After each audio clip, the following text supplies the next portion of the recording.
आज जो है भारतीय स्वतंत्रता संग्राम के इतिहास का आज सबसे काला दिन है।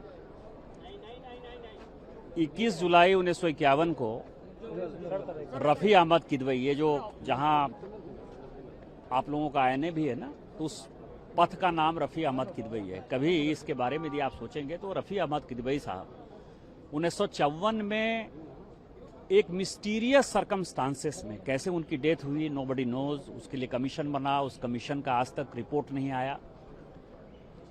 उन्होंने आज 21 जुलाई 1951 को नेहरू कैबिनेट से इस्तीफा दिया था।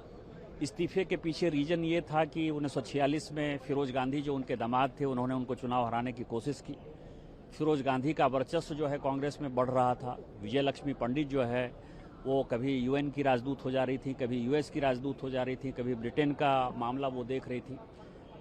और नेहरू लियाकत पैक्ट जो हुआ था, उसके कारण भारतीय मुसलमानों को जो समस्या होने वाली थी, इन सारे चीज़ों को लेकर वो नेहरू जी से लगातार बातचीत कर रहे थे और उनकी कोई बात नहीं मानी गई। फाइनली उन्होंने इस्तीफा दिया आज के दिन और 1954 आते आते उन्होंने एक नई पार्टी बनाई थी, किसान मजदूर संघ, और उनका जो है मिस्टीरियस सर्कमस्टांसेस में डेथ हो गया।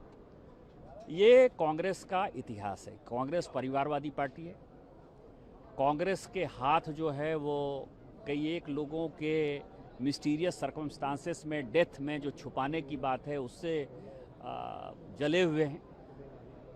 और कांग्रेस जैसी स्वार्थी पार्टी विदेशी शक्तियों के साथ, क्योंकि मैंने नेहरू लियाकत पैक्ट की भी बात की 1950 में, वो हमेशा देश तोड़ने की बात कर रहे हैं। आज की भी जो कांग्रेस है राहुल गांधी जी के नेतृत्व में, ये सिंगल पॉइंट एजेंडा उसका केवल देश तोड़ना है। और देश तोड़ने वाले जितने लोग हैं उनको कैसे समर्थन करना है, कैसे युवाओं को भड़काना है, कैसे अलग अलग रीजनलिज्म को भड़काना है, और वही काम आज भी हो रहा है। लेकिन कांग्रेस पार्टी के नेता तो युवा विरोधी सरकार कहते हैं, इसको कहते हैं कि प्रधानमंत्री जी की नीयत पर सवाल उठा देते हैं।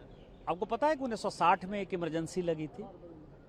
इसी जुलाई के महीने में 1960 में इमरजेंसी लगी, जिसमें आर्मी के लोग जेल गए थे।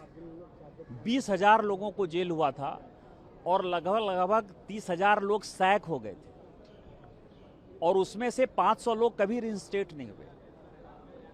कानून पास नहीं हो पाया था पार्लियामेंट में, तो जो इसेंशियल सर्विसेज मेंटेनेंस ऑर्डिनेंस है राष्ट्रपति से राजेंद्र बाबू के खिलाफ जाकर जो है वो जुलाई के महीने में लागू किया था, वो इमरजेंसी भी युवाओं के खिलाफ था।